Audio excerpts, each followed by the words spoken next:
Let's gaze indaba 1Kzntv uyifundela usamukiswa kaNqulunga ngwamngele mbukeli asikubhekele lezo ke ihamba phambili namhlanje.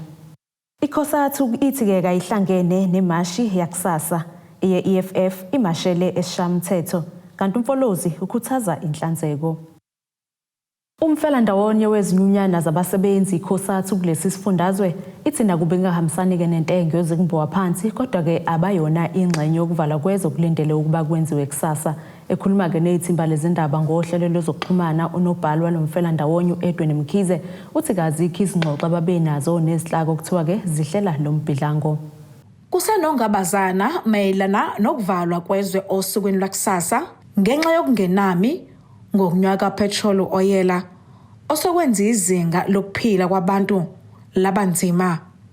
Icosatu isiqhelanisile nombhalo osabela ezinkundleni zokuxhumana zokuthi kusasa akuhambi lutho emgwaqeni. Asazi lutho ngayo siYicosatu futhi ayikho inhlangano ebisakhulume nathi esiYicosatu ukuthi sibe ingxenye ye-national shutdown ekukhulunywa ngayo.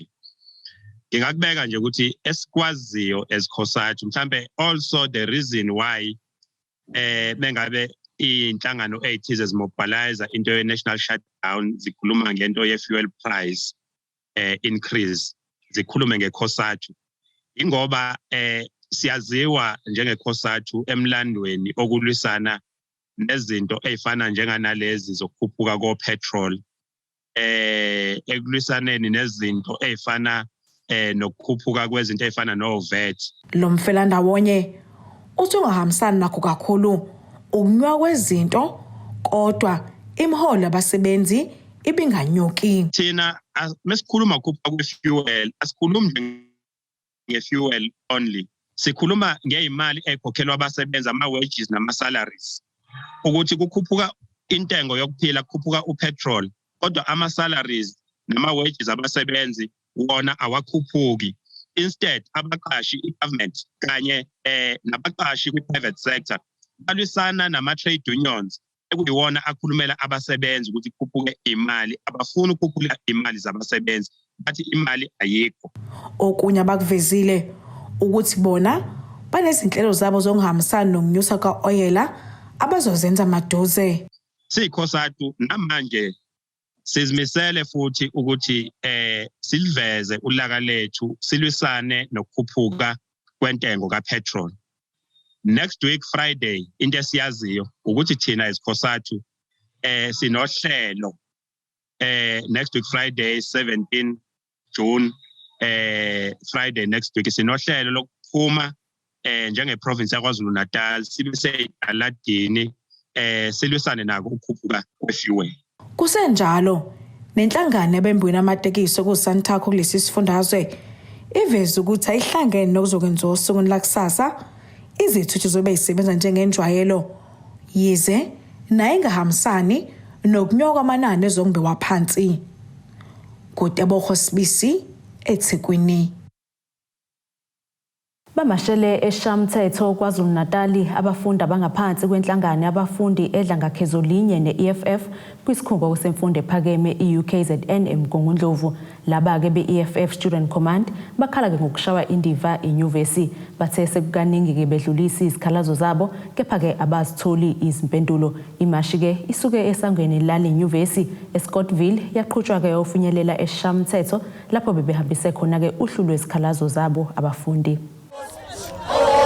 Abafundi benyuvesi yaKwaZulu Natal abangaphansi kophiko lwe-EFF bamashele Esishayamthetho sesifundazwe bekhala ngokushaywa indiva. We decide ukuthi la kwi-legislator number 1 in boardrooms they don't want to listen to us, and number 2 as a political party but they do not recognize us. They won't speak to us, they speak to the SRC, and when we deploy our SRCs there baba khombisi arrogant, and futhi sometimes they don't even try to tell us ukuthi ama resolutions e-SRC bawanqabile bayithulela nje kuphele kanjalo. So sifuna ukuthi ugovernment intervene, and nalama issues la abaclaim ukuthi abanayo imali kubona, we want government to intervene, same as ama-pets nama-generator. Laba bafundi bathe akubaphathi kahle ukuthi le nyuvesi ingenzi lutho ngokucinywa kwagesi kuze kube izinsuku ezine. Why a mighty glory institution of higher learning ingabu now ugesi for 4 days? Yes, government is spending millions and millions to fund budget education yet. So we do not understand the logic of UKZN saying babe kweleta, hence why ugesi sasinganawo. How can a government close ugesi in an institution of higher learning? So with that being said, we want a provision of a generator for each and every residences. Some of us have failed because UKZN now ugesi for 4 days, and then they refused to extend a submission. They refused to suspend classes. As a result, there are some students who were never able to submit, and then they failed because of UKZN. Owamkele uhlu lezikhalazo Esishayamthetho uthe uzozidlulisa kusomlomo.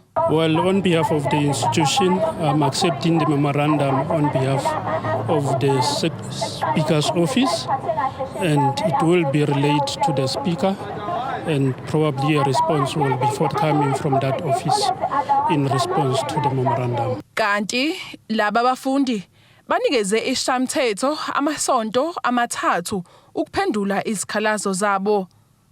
Ezindabeni ze1Kzntv ngu-Ayanda Dube, ngibika ngisemgungundlovu.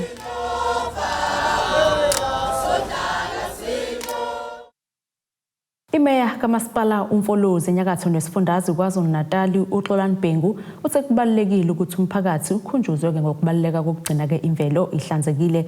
uBhengu kusho lokhu ngesikhathi nomasipala ubambisene nezinhlangano ezivikela imvelo beqhubeka komkhankaso wokucosha uvucu emgaqweni endaweni yaseDondotha nokuyindlela yokugqugquzela umphakathi ukuba kungalahli imfucuza noma ikuphi.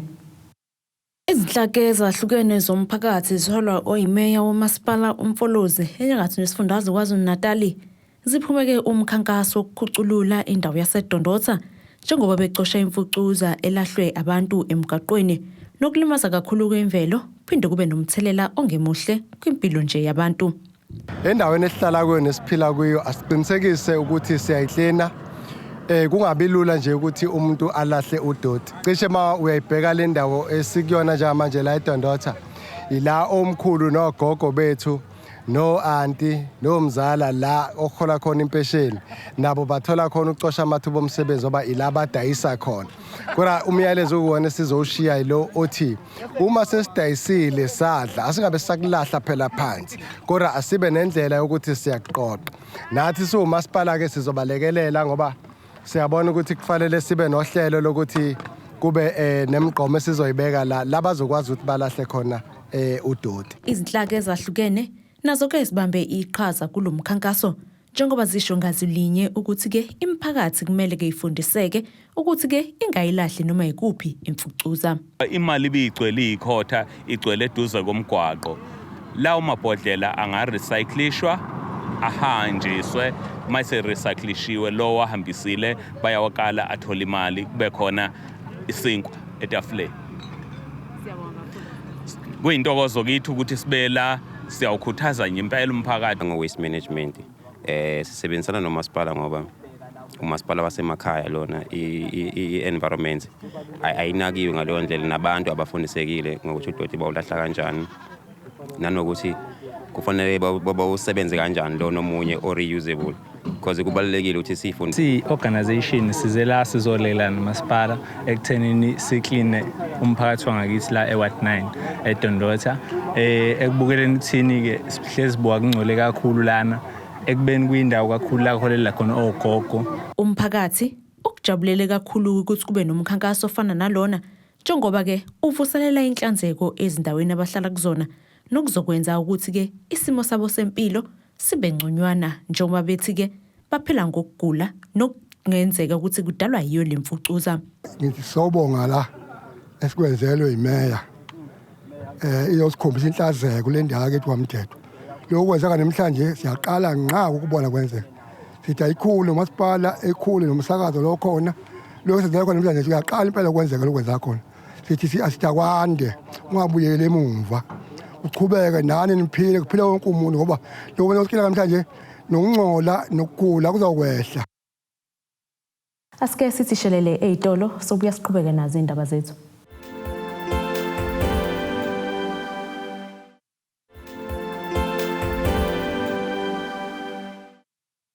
Asikomkeleke mbukeli usabukele zona indaba z1Kzntv asikhumbuze lezo ehamba phambili. Icosatu Ithi Ayihlangene Nemashi Yakusasa Eff Imashele Esishayamthetho kanti umfolozi ukhuthaza inhlanzeko. Usekela sihlalo ophikweni labesifazane embonini yamatekisi Santakho esifundazweni KwaZulu-Natal uMhlemjoli uthi ke imbokodo ekulemboni kumele ke iqhamuke nezinye izindlela zokwenza imali engathembeleki ematekisini kuphela ngoba ke yikho lokho okudala ke umbango kulemboni ukuthi abantu bathembele kuyona kuphela. Ekhuluma ke nezimba lezindaba le1Kzntv uMjoli ngenkathi ke behambele isifunda uMzinyathi uveze ukuthi ke bazohambela zonke isifunda ukucobelela imbokodo ngolwazi ukuze ke izithuthukise engathembeli kwabesilisa. Imboni yamatekisi ngenye yezimboni ezithathwa njengezinodlame kakhulu kuleli kanti inhlangano yengamele lemboni iSantakho ngaphansi kophiko lwabesifazane isiqala umkhankaso wokufundisa okanye ukucobelela imbokodo ngolwazi lwezamabhizinisi ukuze ingathembeli kulomkhakha kuphela. Usekela sihlalo wabesifazane kulesifundazwe uMhlemjoli uthi umbango omkhulu nodlame kulemboni lususwa ukuthi abantu abaningi bathembele kuyona kuphela. Abakwazi ukuthi baziphilise eceleni badiversify bakwazi ukuthi bathole olunye ulwazi babe nama companies babe nama co-op basebenze eminye imisebenzi eseceleni lokho kuzokwenza ukuthi nokubanga la ematekisini kungabi more ngoba izobe khona enye profit abayithola eceleni unganciki kuphela la etekisini uthola ukuthi amatekisi bekuthiwe ayama manje akasasebenzi usuzovele ubambelele ekhanda ngoba ungazi ukuthi usuzothola phi iprofit. Lolu phiko lobesifazane luhambele endaweni yaseGreytown ngaphansi kwesifunda uMzinyathi ukuyocobelela imbokodo iningi layo elingabafelokazi kulemboni ngezinto abangazenza ukuze nabo babe nolwazi kulomkhakha obonakala iningi lawo lisaqoqobelwe amadoda. Kubalekile ukuthi balithola uqeqesho isona sizathu sisikhiphe phansi sasisukumisa ukuthi omama bethu bagcina bengabikho successful embonini ngesizathu sokuthi ivele kusuke kuyinto angazanga izibe kuye nemboni yethu niyayazi ukuthi idominator obaba kakhulu obaba beneyindlela zabo zokuthi barana kanjani manje umama ugcinela lela udriver nje ukuthi ngikhanda ukuthi ngakhanda ukuthi ngisho engasenjalo esemrobe. So that is why sibonile ukuthi no ukuze lento ilunge la 16 regions sinephupho lokuthi u16 region akube u16 businesses onama business shareholders nothi o business owners women business owners kodwa kube business shareholders. ISantakho iphumela obalo ukuthi angeke beyingxenye yombhikisho kazwelonke wosuku lwangolwesihlanu wokulwisana nokwenyuka kwentengo kaphethiloli kuleli kodwa ke lenhlangano ithi ayihambisani nokumba iqolo kwaphethiloli ngoba kuyithikemeza kakhulu njengoba isebenzela umphakathi. Siyakhalaza kakhulu indlela upetroli okhuphuka ngayo asisekho ebhizinisini sikhona asisekho ebhizinisini zimoto esikhokhela ziyabiza upetrol uyabiza sikhona ngemzimba ebhizinisini kodwa siyazibona sesiseceleni ngokuthi ucash besibathola asisakhona ukubathola ngoba uhulumeni ugijima phezulu kakhulu kodwa futhi siyakufisa ukuveza ukuthi phezulu kwawo lawo mazwi kodwa ke asiyona ingxenye ye-strike lesi njengoba ebeseshilo umphathi wethu omkhulu okuba amakhungu ukuthi asiyona ingxenye lesi strike esizoba khona. Ezindabeni z1Kzntv kubikuthi abantu maphumulo eGreytown. Lowo ongusomlomo womkhandlu umuzwa abantu Petro Shebi uthi ke bazibophezele ukusebenzisana bengamakhansela amaqembu ehlukene nokuzodlala ke indima enkulu ekhanjisweni ke ngempumelelo kwesidingo zomphakathi kuphinde kubuyise ke isidima sawo. uShebi usho lokhu ngenkathi ekhuluma neziko labezindaba ngemuva kokuthatha ke lesihlalo ngemuva kuba amakhansela alomkhandlu efake ke izikhalazo zokungabethembi upholi bokasomlomo kanye nolisekela likameya abephethe phambilini. Lokhu ke kuza ngesikhathi ke kuhleli umhlangano wokuqoka upholo obusha emkhandlwini. Lowo ongusomlomo emkhandlwini umuzwa wabantu uthi isikhathi angene kuso njengosomlomo sinzima kakhulu njengoba ebhekene nenselelo yokubuyisa ukwethembana nokusebenzisana kwamakhansela ekuhambiseni intuthuko kubantu. Kuyiqiniso ukuthi ngena ngesikhathi umasipala unezinkinga. Kodwa ke inkinga esibuka kakhulu 1 ukungasebenzisani kwamakhansela. Okuyinto yokuqala leyo ukuthi umkhandlo kanye amakhansela asebenzisane. Cabanga ukuthi yona role leyo kasihlalo weCouncil ukuthi enze sure ukuthi amakhansela wonke are united for service delivery. Ukusuka manje ke ngiyacabanga ukuthi masiqhubeka namakhansela ngoba i-core function yokuba kwethu la ukuthi umphakathi uthole i-service delivery. Kanti uNonhlanhla Luthuli okhethwe esihlalweni sikasekela meya uthi uzimisele ukuba ingxenye yabaholi abaqotho abazobhekana nokulungisa izinkinga emkhandlwini umuzi wabantu. Okokuqala nje I just think ukuthi ixazuleke izinkinga kusho ukuthi iba ne leadership that is willing to kulungisa izinkinga. I-problem ebesinayo ke la myself being i-councillor le ABC. Speaker was very biased. Mina nje he never looked my way. Unamakhansela nje bengawakhombi la emkhandlwini, then how are we going to work if kunabantu abazonganikezwe ithuba? Usomlomo nosekela meya basho ngazwilinye ukuthi into ezoqoqwa ukusebenza komkhandlu ukulandelwa komthetho wokulawula ukusebenza komkhandlu umuzi wabantu. Bengawaphethe kahle amakhansela becomplain ubengenqina uku-adjourn meeting ngendlela yakhe izinto nje lezo ezikhoze ukuthi amakhansela agcine divided in terms of reading rules and orders. Iyona into bengayisebenzisi ke leyo. So ingakho sibe neyinkinga ke hoping ukuthi manje zizolandelwa zonke izinto eziphathelene nomthetho in running umkhandlu. Okubalekile ukuthi as I said before, njengoba sila it's not about our organizations, it's about umphakathi wakithi lo ngaphandle okuwona ufanele sizakala. I think if leadership ekhona will keep to the rules and orders of this council, okunye nokunye kuyosihlalela khona endaweni yakho. Lo mkhandlu ubhekene nenselela yokuphasisa uhlahlomali luka 2022-2023 ingakopheli inyanga ephezulu ukuze bakwazi ukuvimba ukuthathelwa inyathelo ngomnyango wezokubusa ngokubambisana esifundazweni KwaZulu-Natal. Ezindabeni ze1Kzntv kubuya uSkananda Ogwini eHarding. Owesifazane waseBukhanana enyakatho nelikaMthaniya uthi akasabuthi quthu ubuthongo ngemuva kokunyamalala kwendodana yakhe enebala elimhlophe eneminyaka engama-23 eyanyamalala kenyakenye ngomfumfu. Ekhuluma ke neziko lezindaba uThumabane Gumede uthi ke akaze ezwe lutho ngendodana yakhe yahamba ke ingashongo lutho ekhaya kanti futhi ke abazi yaphuma yabhekaphi. Uthi ke unokwesaba njengoba ke ekezwe izindabeni kubikwa ngezigameko sokwenzakalisa kwabantu abanebala elimhlophe kuleli.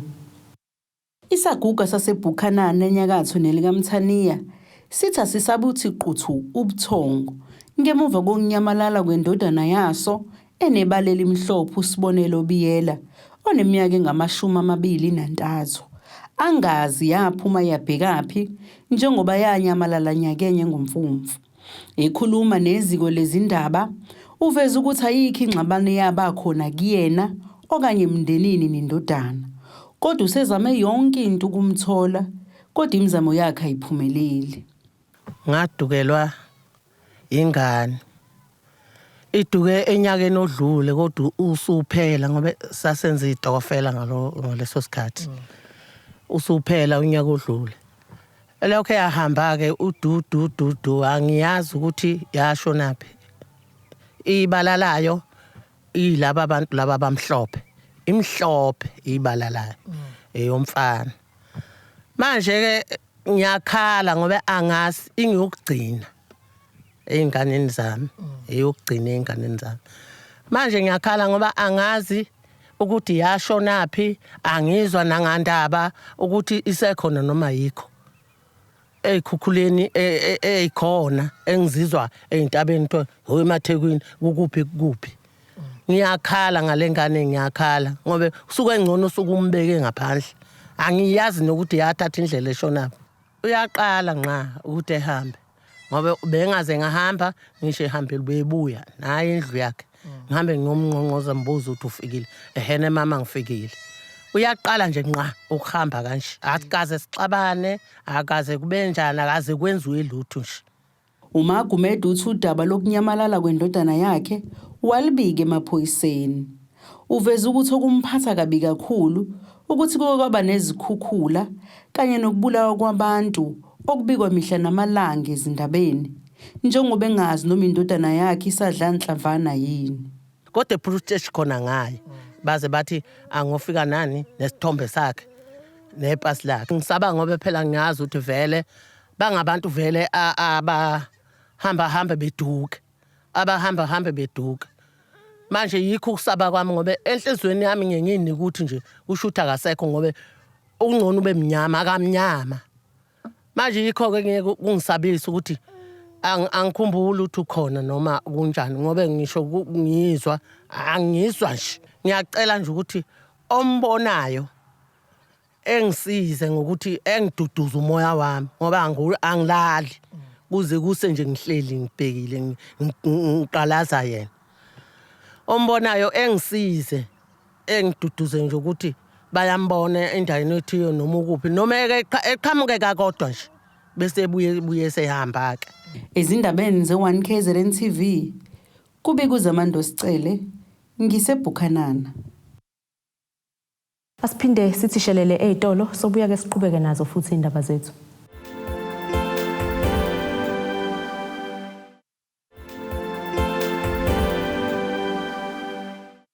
Asiphinde sikwamukele ke mbukeli usabukele zona indaba zo1Kzntv asikhumbuze lezo esithe sihamba phambili.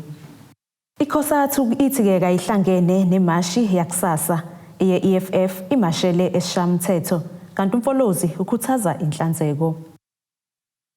Ake sibheke ke engosini yezomnotho.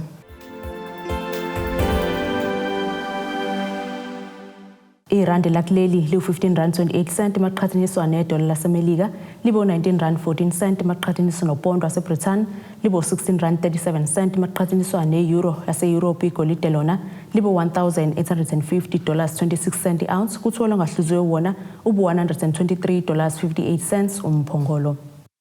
Ake sibheke ke engosini yezemidlalo.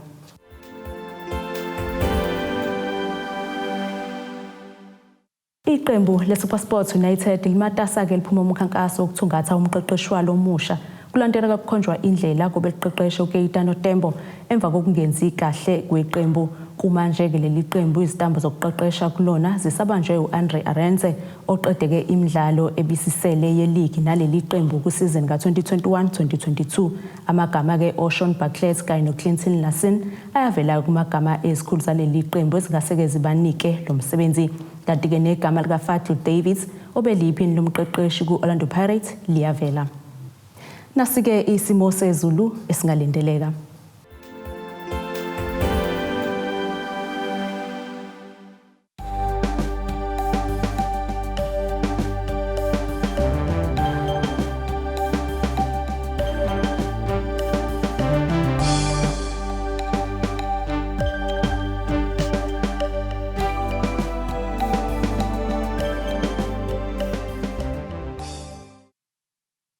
Bukeleke ziyaguqa bese kuphathele zona osukwini namhlanje. Mina nawe asihlangane futhi ngesikhathi esilandelayo. Sale kahle emakhaya.